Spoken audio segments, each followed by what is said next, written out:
Muy bien. Bueno, pues es un gusto para mí estar hoy día conectada con ustedes.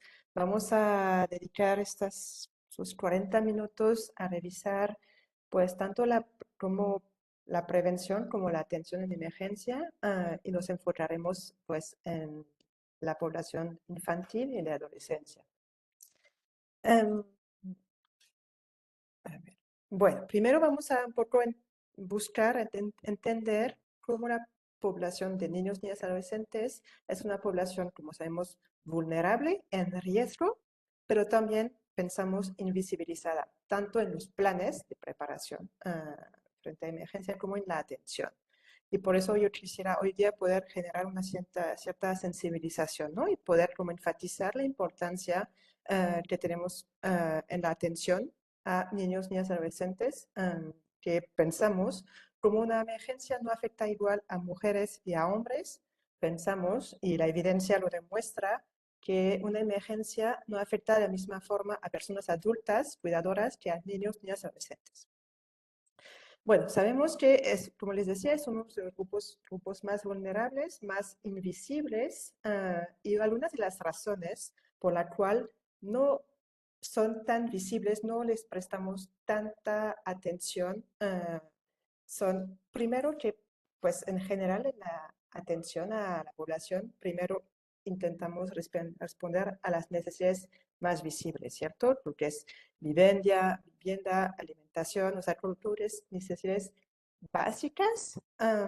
Y en general, pues la población de niños, niñas, adolescentes no se queda como visible a primera vista, porque están en los hogares, están bajo el cuidado de personas adultas, entonces no son los que primero podemos atender y tener acceso. Luego, todavía pensamos que hay una falta de información sobre las necesidades específicas que requieren pues, esta población, en particular niños, niñas y adolescentes, pero también pienso en los adultos mayores, que también tienen necesidades específicas. Entonces, por eso pues la importancia hoy día de poder platicar, dialogar sobre estas necesidades que pues, no van a ser lo mismo para un bebé que para un adolescente. Entonces, hay que siempre tomar en cuenta el marco evolutivo y tomar en cuenta las etapas de desarrollo para poder justamente definir cuáles son sus necesidades según su etapa de desarrollo y cuál es la atención que requiere pues, el niño, la niña, el adolescente, el joven o el adulto mayor.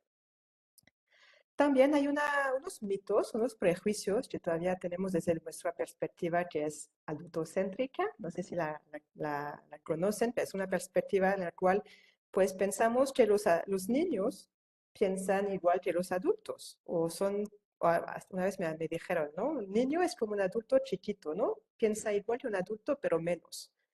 Y no, un niño o una niña, según su etapa de desarrollo, piensa de forma distinta. O sea, por la falta de madurez de su cerebro, porque está justamente en desarrollo, no va a poder pensar igual, no va a ver el mundo, no va a percibir el mundo de la misma forma que un adulto. Pero no es por eso que piensa menos. O no es por eso que no se da cuenta. porque también eso es un gran mito que todavía encontramos en el terreno entre profesionales, es que pues pensamos que hay que esconder a los niños lo que está pasando, que no necesitamos explicarles lo que está ocurriendo.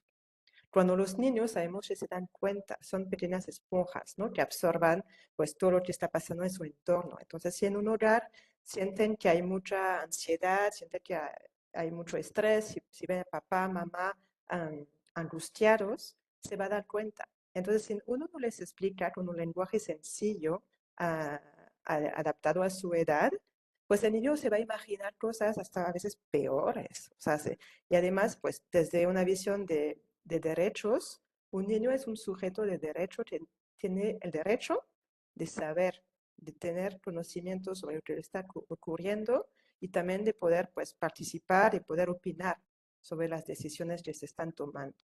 Claro que dependiendo de su edad, es su etapa de desarrollo. Por eso hablamos del principio de autonomía progresiva cuando hablamos del enfoque de derechos de niños, niñas y adolescentes. Es decir, a un bebé de 1 año, pues claramente no puede darnos su opinión. Y ahí pues habría que, pues, o sea, es decir, habría que tomar en cuenta sus habilidades. Pero un adolescente, por ejemplo, de 15, 16 años, tiene el derecho de opinar y que su opinión sea tomada en cuenta. Tienes derecho de, pues, que escuchamos su voz, su opinión. Eso significa el principio de autonomía progresiva para ejercer sus derechos como sujeto de derecho. Pero ya me fui, ya me fui por otro lado. Regreso a las razones por las cuales los niños, niñas y adolescentes son un grupo invisible en la atención en emergencia. Entonces, insisto mucho, niños, niñas y adolescentes no son demasiado pequeños para darse cuenta de lo que está pasando. Al contrario, están afectados. Quizás no van a expresar su malestar de la misma forma que lo haría un adulto, pero sí, sienten malestar, sienten todo ese rango de emociones como nosotros podemos sentir, nada más que quizás pues pueden pasar, como saben, rápidamente del llanto al juego y quizás del llanto a la risa, pero no es por eso que no les afecta la emergencia, el estrés, y a veces pues todo ese ambiente, ¿no? Que puede ser muy pesado, muy angustiante. También nos falta, yo creo, todavía en la actualidad, datos sobre, pues, por sexo, por edad, para demostrar el impacto que tiene una emergencia en niños y niñas y adolescentes. No tenemos datos sobre cómo les afecta a nivel emocional, a nivel psicológico. O sea, tenemos como, conocemos las reacciones comunes, ¿no? Frente a una emergencia, pero nos falta mucho poder especificar por edad, por sexo, cómo puede afectar a este grupo de la población.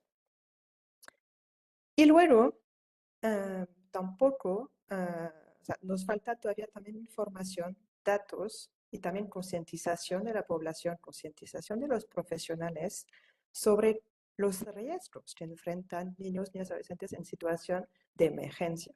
Y yo pienso, por ejemplo, en los riesgos de ser víctima de trata, los riesgos de todo lo que es explotación sexual.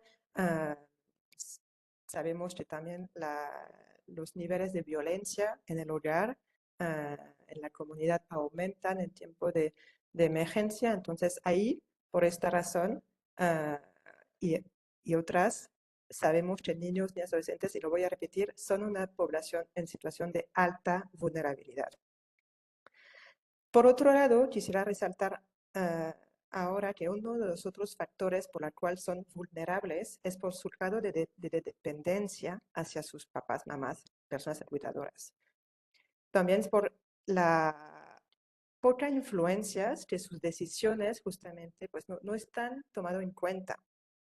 Y también tiene poca capacidad para autoprotegerse. Entonces, por estas tres razones, lo repito, por su grado de dependencia hacia papá, mamá, cuidadores, por su capacidad limitada de autoprotegerse y porque sus decisiones no están, o sea, sus opiniones, perdón, no están tomadas en cuenta en las decisiones que se toman en la familia, en la comunidad, o hacia decisiones que se toman por su propia vida, pues son considerados como una población en situación de vulnerabilidad alta.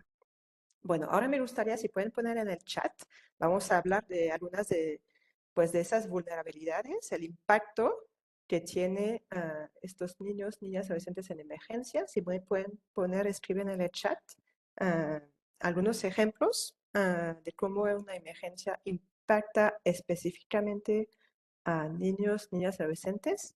Y les voy a leer.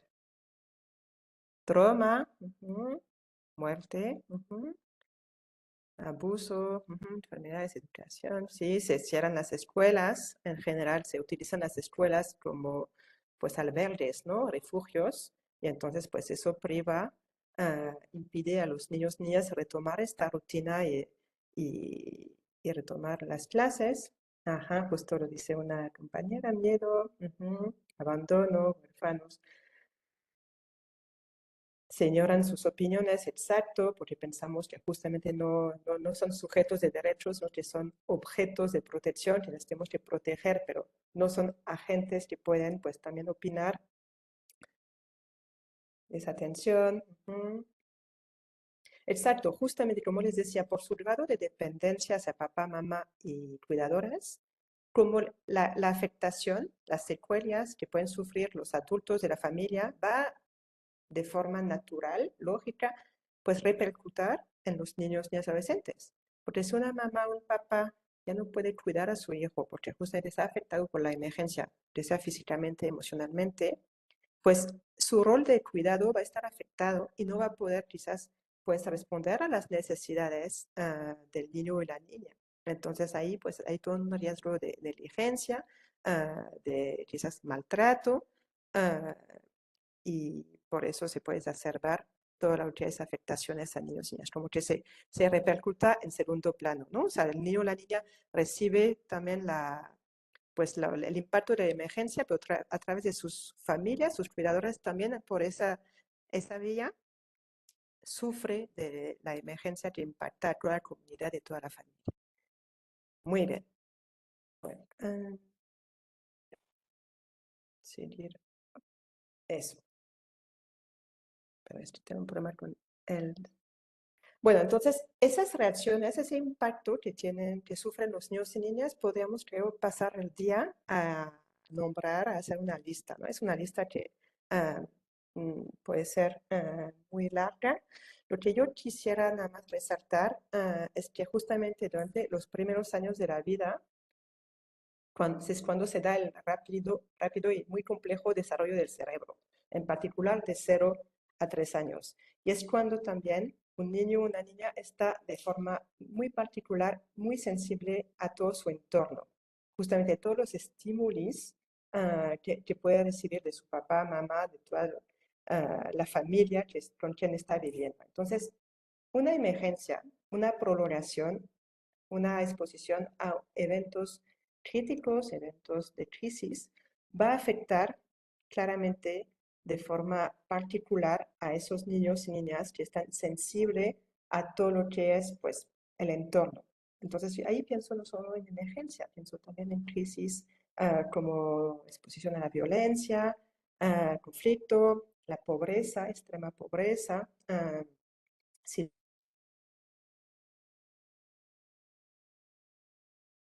uh, suficiente a nivel de cantidad y calidad para su desarrollo. Todo, el, todo eso, todo ese entorno que se modifica se vuelve un factor de riesgo que justamente va a desencadenar algunas dificultades, que sean de diferentes grados, a nivel cognitivo, del desarrollo de su cerebro, a nivel conductual. Claramente, ya ustedes saben, vemos niños y niñas que tienen más miedo, están más apegados a sus cuidadores. A nivel emocional, quizás lloran mucho más, enseñan signos de ansiedad. Uh, su sueño es muy perturbado, ya no quiere comer. Bueno, hay varias reacciones que ustedes mismos los escribieron, ahora han sido leyendo. Entonces, esos impactos tienen un, varias capas, o sea, no solo es a nivel conductual, no solo es a nivel cognitivo, sino es a diferentes niveles y también a diferentes niveles a nivel de la familia. Lo insisto mucho, impacta a niños, niñas, adolescentes, pero también a papá, mamá, quizás la vecindad, la colonia, la comunidad, y todo eso, lo vamos a ver ahora, pues tiene un impacto a corto plazo, pero también a largo plazo. Puede, por justamente esta etapa muy particular del desarrollo del cerebro. No quiero ser pesimista, no quiero ser, no quiero alertar o ser, ¿cómo decir?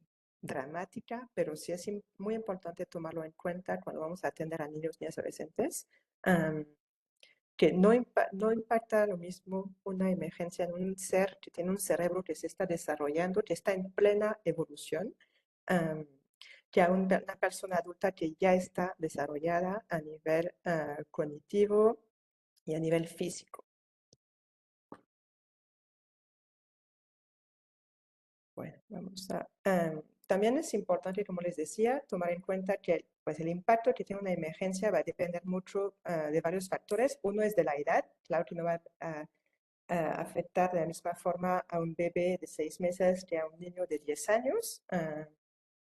Su sexo, los recursos que tiene psicológicos y sociales, ahí hablamos de sus capacidades de resiliencia, también hablamos de los factores de protección, es decir, un niño o una niña que tiene una familia que practica la crianza respetuosa, un hogar pues amoroso, que está a la escucha de sus necesidades, pues no le va a impactar de la misma forma una emergencia un niño que vive en un hogar donde ya hay violencia, donde quizás no se les responde a sus necesidades, o una familia que pues sufre de pobreza extrema. Entonces, todos esos factores también impactan en cómo va a vivir la emergencia en niño de adolescente. También hay hay estudios en sí que demuestran que la reacción que tienen los adultos, papá, mamá, personas cuidadoras, frente a la emergencia, también va a determinar cómo un niño o una niña vive y sufre o no una, una emergencia. Porque lo va a vivir también a través, como les decía, de sus papás, mamás y cuidadores. Tanto como el papá, mamá puede seguir su rol de cuidador, cuidadora, pero también tanto como emocionalmente le impacta al adulto cercano. También va a depender mucho de si se puede rápidamente restituir una cierta normalidad, rutina. Ustedes saben que los niños y niñas necesitan una rutina, necesitan anticipar, saber lo que va a pasar, ¿no? O sea, eso le da un sentido de seguridad. Entonces, eso también es muy importante hacer pues lo posible para que la brevedad, las familias, las comunidades pueden regresar a una cierta rutina. Es decir, quizás pues la escuela es parte de la rutina, darles tener ciertos horarios, ¿no? En el día, para la comida, para la siesta, para el juego. Eso no es superficial, o sea, para un niño o una niña le da, insisto, un sentido de seguridad acerca de qué va a pasar. Ya sé que ahora es el juego, ya es la comida. Y eso ayuda en el medio del caos, que es una emergencia, pues a que el niño o niña se siente un poco más seguro en pues en su familia, en su entorno cercano. También depende, claro, de la magnitud del evento,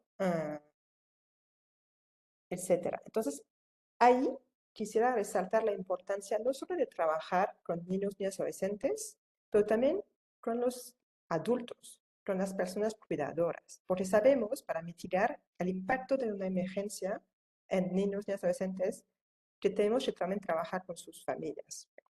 Es decir, si solo trabajamos de forma aislada con niños, niñas, adolescentes, no tendremos el mismo impacto positivo que si trabajamos también con su entorno. Al contrario, podemos trabajar con niños y niñas adolescentes, pero si al momento de regresar a sus casas o con sus familias en la albergue, ahí de nuevo pueden sufrir quizás maltratos o los papás y mamás no pueden uh, responder a sus necesidades básicas porque están abrumados, porque están afectados por la emergencia, pues ahí casi yo diría que el trabajo que hacemos los niños y niñas pues es casi nulo. Entonces es importante esa atención integral, verlo como les decía, con diferentes capas. El niño y la niña en el centro, pero también trabajamos con la familia y con la comunidad, como decía la colega Blanca justo antes. Bueno, voy rápidamente en la prevención que voy a dedicar más tiempo a la atención, pero nada más pues la importancia de siempre incluir a los niños y niñas en las decisiones que se toman, es decir, explicarle por qué pues hacemos un plan y también pues eso les ayuda a los niños y niñas a este sentimiento de seguridad. Entonces, con el niño en la línea, y creo que eso ya ustedes lo saben, pero lo quiero resaltar, es importante como prevención, identificar lugares peligrosos, pero también lugares de cierta seguridad donde podrían encontrarse con sus familias por caso de separación después de una o durante una emergencia. Es muy importante también proveer al niño o la niña algún número de teléfono en la cual llamar, justamente para anticipar una posible separación durante una emergencia. Y ahí pienso en los terremotos, ¿no? O sea, si ocurre un terremoto cuando el niño o la niña está en una actividad, escuela u otra, pues es importante que el niño o niña tenga un número para quizás, si las redes funcionan, poder llamar y siempre poder identificar, que el niño pueda identificar en su comunidad algunas personas de confianza. Por si papá, mamá en el momento de la emergencia no está con él, con ella, pues que el niño o la niña no se quede solo y que sepa que puede ir a acudir a tal o tal persona. Todo eso es la prevención, que son unos pequeños tips, o sea, habría que decir mucho más. Uh, pero insisto, hay que explicarle al niño por qué también, por qué estamos preparando este pequeño plan de prevención, porque no queremos tampoco, pues, provocar pánico o miedo en el niño o en la niña, ¿no? Entonces, esas explicaciones, el niño, la niña tiene derecho a tenerlas. También, pues, preparar una pequeña mochila pues, de emergencia. Ahí, más que cosas que nos parecen como adultos útiles, es importante que el niño pueda también preparar esta mochila, donde ahí él ponga lo que pues, a él le hace sentir seguridad, le gusta, puede ser un peluche, un juego, fotos, quizás una caja de tesoro. O sea, que esa mochila lo haga también el niño con el adulto. Me parece fundamental. Bueno, avanzo rápido ahora en la atención a niños y adolescentes. Me voy a basar sobre nuestras experiencias desde UNICEF en la atención a Otis, a John y a los terremotos que vivió en, en los años pasados. Espero que me sigan escuchando. Primero me gustaría resaltar algo que a veces no lo queremos tanto evidenciar, es que la asistencia humanitaria, tantos ONGs, gobiernos, o sea, yo hablo de forma muy general, podemos nosotros producir daños también, ah, sin intención claramente de lastimar, pero sí hay que reconocer que como actores humanitarios estamos también a veces provocando uh, posibles daños, ¿no? Secundarios después de la emergencia. Uno, pues podemos provocar una falta de seguridad. Ahí pienso en pues, un clásico, ¿no? Poner baños para mujeres, niñas y adolescentes en un lugar aislado, sin luces. Ahí sí estamos provocando nosotros inseguridad y riesgo para esta población. Estigma, si de repente no sé, vamos a crear, ya lo vi una vez, una clínica para víctimas de violencia sexual. O sea, parece exagerado, pero sí existe. Ahí también podemos provocar un estigma, ¿no? O hacer una, no sé, otra vez una distribución de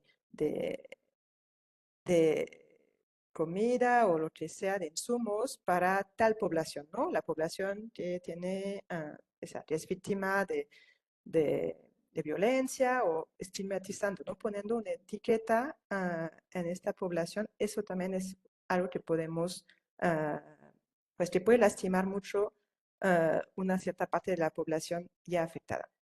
Podemos, y eso es muy recurrente, romper el tejido social, romper esas redes sociales, ese apoyo social que existe de diferentes formas, llegando justo con quizás insumos de otra parte del país y ahí rompiendo también la economía local, en lugar de justamente apoyar a pues la recuperación de esa economía local, llegamos con muchos insumos de afuera y quizás rompemos justamente pues los negocios que quizás intentan levantar después de la emergencia. Entonces, todo eso hay que siempre analizar.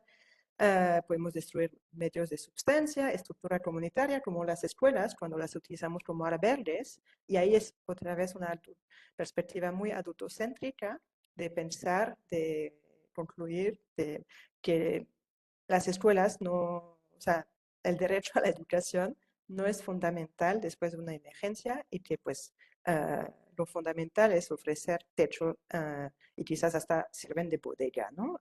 Para los insumos. Estoy escuchando una voz. Bueno, voy a avanzar. También hacemos mucho daño cuando justamente hay una falta de organización de los diferentes actores y no informamos de forma adecuada sobre pues, la distribución de servicios. Un ejemplo, podemos hacer una distribución de insumos alimenticios, comida, pero no informamos de forma adecuada sobre esa distribución, la fecha, el horario, el lugar, la forma que vamos a distribuir, quizás la población que puede recibir esta ayuda. Y entonces la población se puede enterar que hay una distribución de comida, pero si les falta información para poder acceder a este servicio, a esta ayuda, eso puede generar mucha ansiedad en una población que está ya afectada y que está justamente en una situación donde necesita, están pues frente a muchas necesidades básicas. Entonces, mucho cuidado cuando mm, estamos haciendo este tipo de servicios de poder proveer la información necesaria y precisa para la población, para no generar una ansiedad de saber que básicamente hay comida, pero yo no sé dónde es, no sé cómo llegar, no sé cuándo, y eso genera mucho estrés. La dependencia, eso en general cuando entramos en una comunidad nunca prevemos cómo vamos a salir, entonces después dejamos un cierto hueco, ¿no? Un vacío cuando nos retiramos de forma repentina o no, pero en general esa dependencia no la trabajamos, no buscamos que sea un programa sostenible, que la comunidad puede después retomar el programa y seguir el servicio, por ejemplo, con niños y niñas, actividades, etcétera. Bueno, de ahí toda esa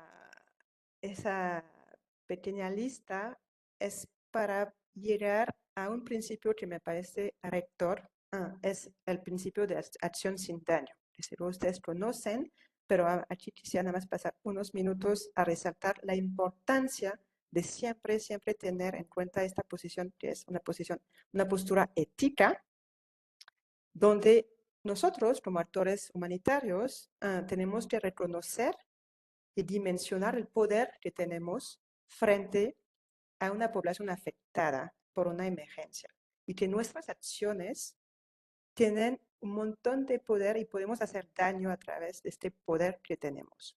Entonces, es muy importante siempre, siempre, a nivel individual, a nivel de equipo, a nivel de organización, a nivel institucional, siempre poder visualizar, ¿no? Reflexionar sobre los daños, los efectos que van a tener nuestras intervenciones a corto, mediano y largo plazo. Siempre. Eso es una posición ética, o sea, no puedo decir más que pues invitarles a esa reflexión. No es una autocrítica que debe ser casi pues muy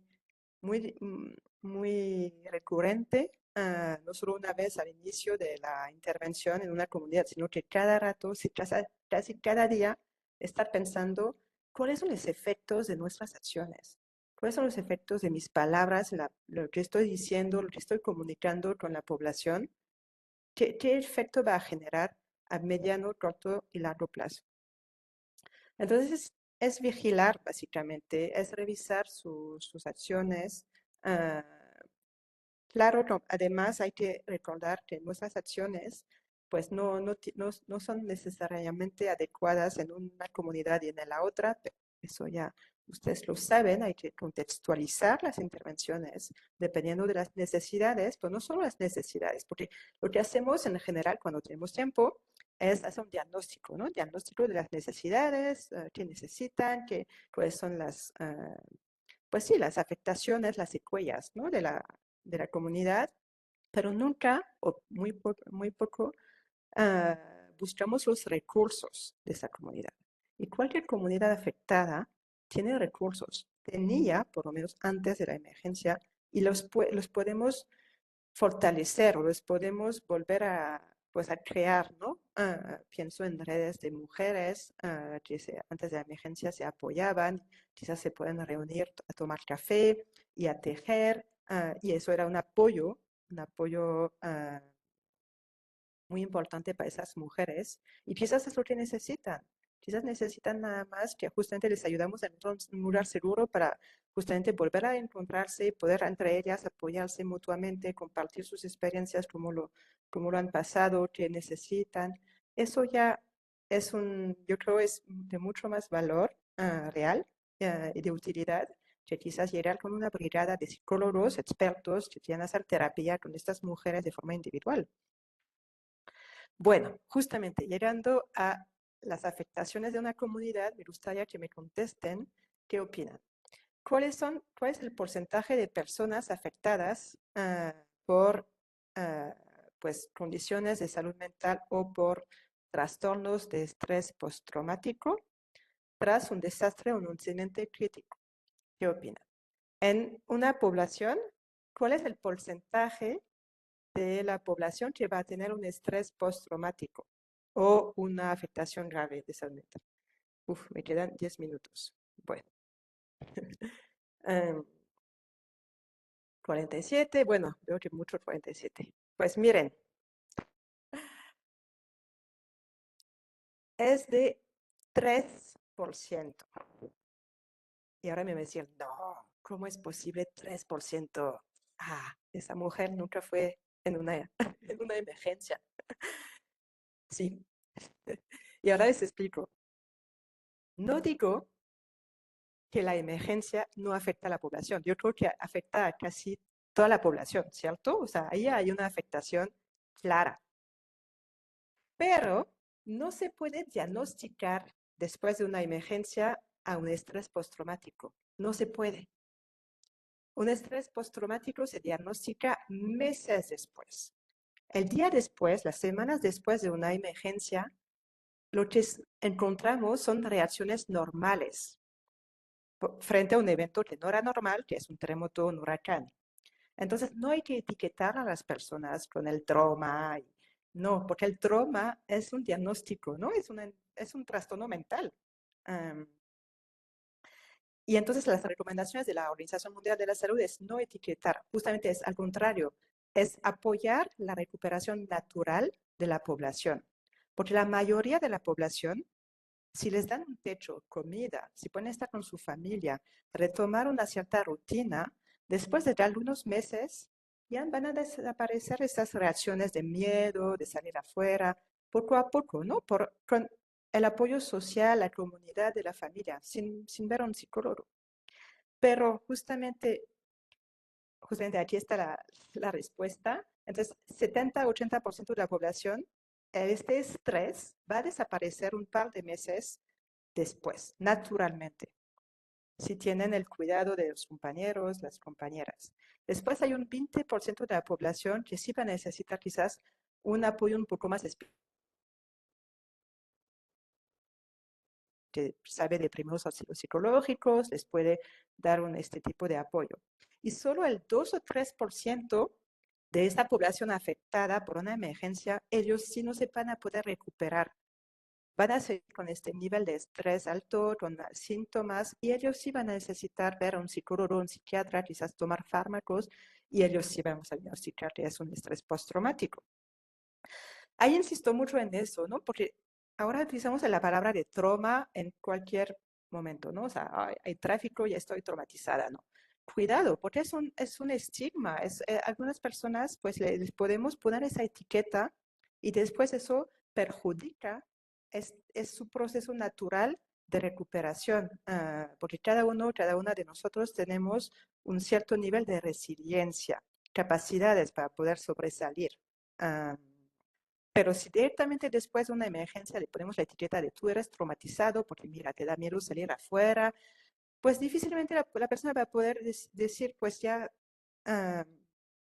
es normal, ¿no? Y además decir a esas personas, a la población afectada, es normal, no te estás volviendo loca. O sé que te sientes rara, te sientes que eres otra persona, porque ahora pues te da mucho miedo tomar no sé, ir a la ducha porque pues tienes miedo de que vuelva a pasar otro terremoto, pero es normal, es humano. No, o sea, no saben el impacto que tiene esas palabras de normalizar esas reacciones. Las personas les van a romper una pared de ansiedad de volverse loco. Y insisto, con el tiempo, con algunos apoyos básicos y necesidades básicas cubiertas, la mayoría se recupera. Bueno, voy a seguir avanzando. Entonces es importante ir más allá de la afectación psicológica, ¿no? Ir más allá de que son de las secuelas que sufren niños, niñas y adolescentes y adultos, y no olvidar que es la experiencia misma, el contexto, la emergencia, que eso ha provocado las reacciones en las personas. No es que las personas de repente pues se vuelven enfermos mentales, entre comillas, sino que es el contexto que ha provocado esas reacciones y que en el tiempo se van a recuperar. Porque justamente, como ahí lo dice, esa etiqueta de traumatizados, bueno, hay muchas palabras, se puede convertir en una etiqueta para las personas, una camisa de fuerza. Aquí está justamente, después de esa pirámide que les enseñé, una pirámide justamente para poder, la pirámide de los servicios necesarios para responder a esas necesidades específicas. Entonces, cuando llegamos en una emergencia, según la conocen, pues es un caos total. Entonces, ¿por dónde empezamos? ¿No? Hay tantas necesidades. Entonces, lo que recomendamos desde Salud Mental y Apoyo Psicosocial de UNICEF es empezar por la base. Todos necesitan servicios básicos, ¿no? Seguridad, dignidad, o sea, todos necesitan comida, o sea, agua, un techo, alojamiento.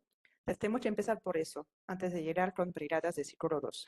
Insisto, porque a veces la gente piensa que directamente hay que dar terapia, ¿no? A las personas afectadas.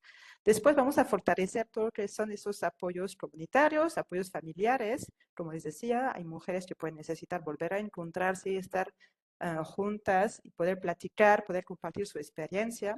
Vamos a hacer actividades con niños y niñas, hacer actividades psicosociales. Después vamos a, para un 30% de la población, ofrecer un apoyo emocional, primos sociopsicológicos para personas que fueron pues, más afectadas, y ahí es un apoyo más individual. Y la punta de la pirámide, que es un 3%, ahí sí vamos a tener que referir, derivar a las personas afectadas y que no se pueden recuperar a pesar de esos apoyos, de esos 3 apoyos de base, ellos sí vamos a necesitar que derivar a un servicio de salud mental especializado. Bueno, aquí es lo que les contaba al inicio, cómo trabajamos con este modelo que se llama el modelo socioecológico, donde está en el centro el niño o la niña, que es una población de alta vulnerabilidad que necesita entonces una atención especializada, en el sentido que necesitan actividades para ellos y ellas, como el juego, por ejemplo. Estamos trabajando con papás, mamás, compañeros. Y docentes, también a veces trabajamos con docentes, después trabajamos con la comunidad y la sociedad, ¿no? O sea, no hay que trabajar con el niño y la niña de forma aislada, no es un ser aislado de la sociedad, sino que al contrario, con todos esos entornos que influyen en el niño y la niña, pero también que el niño y la niña influye en estas diferentes capas de la cebolla. Bueno, voy a pasar rápido. Entonces, con niño y niña hacemos, o se recomienda hacer actividades psicosociales, es decir, jugar. Y sabemos que el juego es un medio de expresión de sus emociones. Es casi vital para un niño o una niña el juego. Entonces, lo más pronto posible hay que ofrecerle a este niño o la niña espacios para poder jugar. Eso facilita su recuperación natural, justamente para prevenir secuelas más profundas, secuelas psicológicas, emocionales. Eso son súper importantes en una emergencia. tenemos que atender a los niños y niñas que fueron separados. Eso es de forma prioritaria para buscar la reunificación familiar y referir a niños y niñas que pues, tienen necesidades específicas. Pienso un niño o una niña que quizás es víctima de violencia o hay un alto riesgo de ser víctima de trata, pues ahí hay que referir a las autoridades competentes, que es la Procuraduría de Protección de Niños, Niñas y Adolescentes. Los espacios amigables, ahí son fotos de nuestras intervenciones con la Jugareta, que es una asociación que trabaja con niños, niñas y adolescentes después de Otis en Acapulco. Son espacios donde, pues en medio del caos total de la emergencia, pues intentamos recuperar una rutina, darle la voz a los niños y niñas, entonces ellos también, pues, ah, explican pues, lo que quieren hacer, proponemos varias actividades para desarrollar quizás la convivencia pacífica, la solidaridad o desarrollar habilidades motores, sociales. O sea, siempre el juego tiene un objetivo y por eso se llama actividades psicosociales, porque si no, lanzamos una pelota y ya. Pero no, eso no es una actividad psicosocial. Una actividad psicosocial es cuando el facilitador juega con los niños, conduce, facilita una actividad, pero tiene un objetivo. Sabe que va a trabajar tal o tal habilidad, uh, tal o tal elemento o necesidad, porque llegamos a una comunidad donde quizás hay mucha violencia y vemos a los niños y niñas con una conducta violenta. Entonces ahí vamos a trabajar quizás la convivencia pacífica a través del juego. Um, sí, prevenir el bullying también es un tema muy importante y el maltrato. Insisto, la crianza respetuosa es fundamental en muchos programas con niños y niñas. Entonces, la idea es eso, es que vuelvan a ser niños, que vuelvan a reírse, que vuelvan a jugar. Eso es la idea de un espacio amigable. Siempre tenemos que incluir los lentes de protección, es decir, tenemos que recordar que niños y niñas están posiblemente expuestos a violencia, riesgo de abuso, entonces pues hay que siempre tener claro la ruta de derivación, ¿no? Para estos niños que pueden requerir pues un servicio de protección especial. Entonces siempre eso es como preparación antes de intervenir, tener el directorio, quizás los contactos de las autoridades, del procurador estatal, municipal, y saber cómo vamos a derivar estos niños que vamos a identificar, sí o sí. O sea, no hay una comunidad donde, a menos que nos cerramos los ojos y no queremos ver nada, pero alguien que está capacitado para encontrar casos de niños y niñas víctimas de violencia, los vamos a encontrar porque existen en todas las comunidades, sobre todo después de una emergencia. Bueno, en cuidadores y familias también trabajamos justamente para desarrollar sus capacidades y habilidades para poder apoyar, cuidar a sus hijos, hijas, porque sabemos que ellos también están en una posición de vulnerabilidad, afectados por la emergencia. Entonces hacemos actividades de sensibilización, les explicamos, por ejemplo, que es normal que sus niños y niñas necesitan más cariño, más apapachos, más abrazos, que hay que tenerle paciencia, porque pues el niño también está afectado. O sea, hacemos estas campañas de difusión de información para que puedan atender a sus niños y niñas y sus necesidades.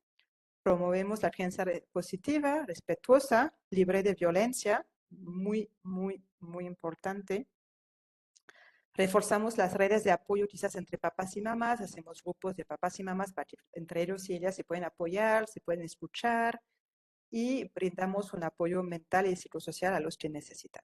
Bueno, a nivel de la comunidad también trabajamos, ¿se acuerdan de la cebolla? Bueno, ahora estamos en la capa de la comunidad, donde ahí me parece primordial que les podamos ayudar a recuperar un cierto control sobre las decisiones que afectan sus vidas. Es decir, no podemos llegar como una organización y decir, bueno, ustedes necesitan tal cosa, le vamos a dar tal cosa, tal programa, ustedes siéntanse, ustedes son pasivos, víctimas, y nosotros hacemos todo.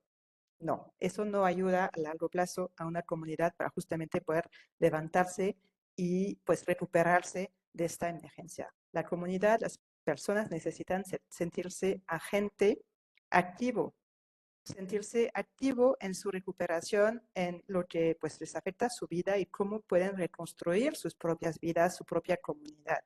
Entonces, eso hace mucho daño, esa visión paternalista asistencialista de les damos todo y ustedes víctimas, pobrecitos, no pueden hacer nada, ¿no?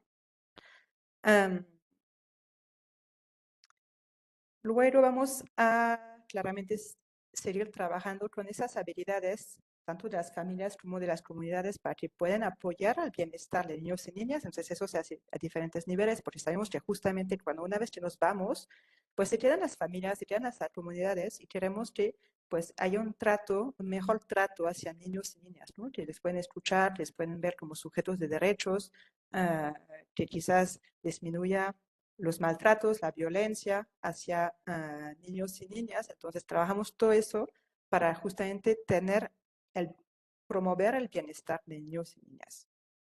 Les hacemos campañas de reducción del estigma, quizás contra, no sé, pienso en niños y niñas con discapacidad mental. Bueno, pues ahí podemos trabajar en esa comunidad, aprovechar para trabajar sobre pues cómo tratan, cómo cómo abordan a un niño o una niña o un adulto que sufre que tiene una discapacidad.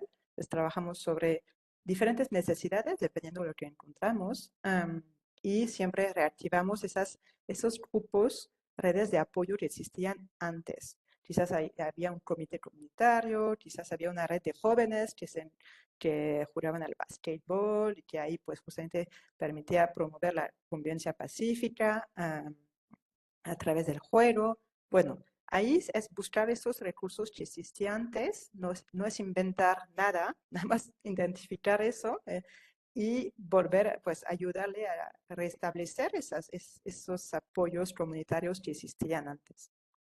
Aquí es justamente, les hablaba de café y de tejer, pues eso es el ejemplo que pasó, y ahora voy terminando porque ya veo que me estoy pasando. En Bosnia, mujeres víctimas de violencia sexual después de la guerra no querían ver a un psicólogo, había mucho estigma, mucha vergüenza. Entonces lo que hizo una ONG es proveer tejido de punto para que puedan tejer café, un lugar seguro, y esas mujeres mismas, entre ellas, víctimas de violencia sexual, se podían recuperar creando este grupo de apoyo justamente entre ellas sin la intervención de ningún psicólogo especialistas y eso fue un gran éxito para justamente poder recuperarse del conflicto. Bueno, aquí voy terminando. Aquí es mi conclusión. ¿Qué actitud necesita un niño o niña adolescente después de una emergencia? Ahí hablo a papá, mamá, pero también a profesionales, ¿no? Entonces, más que nunca, el niño o la niña necesita sentirse acogido, apoyado, amado. Necesita más que nunca paciencia, amor, cariño, empatía. Necesitan estar, pues que les escuchamos, que le preguntamos de forma sencilla, hacemos preguntas como cómo te sientes, cómo lo has vivido, o sea, y escucharle con paciencia. Puede ser que nos repite 15.000 veces la misma pregunta y tenemos que tener toda la paciencia de responder, de contestarle de forma sencilla, adaptada. Tampoco no es que hay que abrumar al niño con tanta información, hay que medir la información, pero hay que reconocer que el niño o la niña necesita tener información sobre lo que está ocurriendo. Es su derecho. Y eso va a ayudar a la recuperación natural de toda la familia, incluyendo al niño y al adolescente. Si no lo incluimos, si no lo consideramos como pues un ser inferior, un menor, como decimos, pues eso le va a ayudar mucho a sentirse activo en esa recuperación también, incluido, ¿no? En las decisiones, en lo que está pasando. Um, hay que, si es posible, dejarlo llevar algún objeto especial para él, para ella, retomar una rutina lo más pronto posible y siempre buscar espacios, pero no solo espacios, tiempo para jugar con ellos y ellas, tiempo donde el niño pues vuelve a ser niño y nosotros pues estamos con él dedicado a pues dándole toda la atención que necesita. Ya sé que en medio de una emergencia no es fácil, estamos a todos afectados, no hay tiempo, no hay ni la capacidad mental de hacerlo, pero quizás buscamos otra persona que puede estar con el niño o la niña, pero necesita esa atención especializada. Incorporar en la medida de lo posible al niño o la niña en esas actividades donde quizás vamos a ayudar a un vecino, a una tía o a la comunidad, y si es posible, pues incorporarle en esas actividades para que él también, insisto, se siente agente activo, ¿no? Que él también puede tomar parte de esa recuperación comunitaria. muchos jóvenes adolescentes, cuando justamente les tomamos en cuenta, les incluimos, pues eso ayuda también a su recuperación. Bueno, fue un poco un maratón. Aquí son algunos manuales, guías sobre pues niñez, emergencia. Ya los mandé por correo, seguro van a recibir al final de esta presentación, sesión de hoy. Y les agradezco mucho su atención.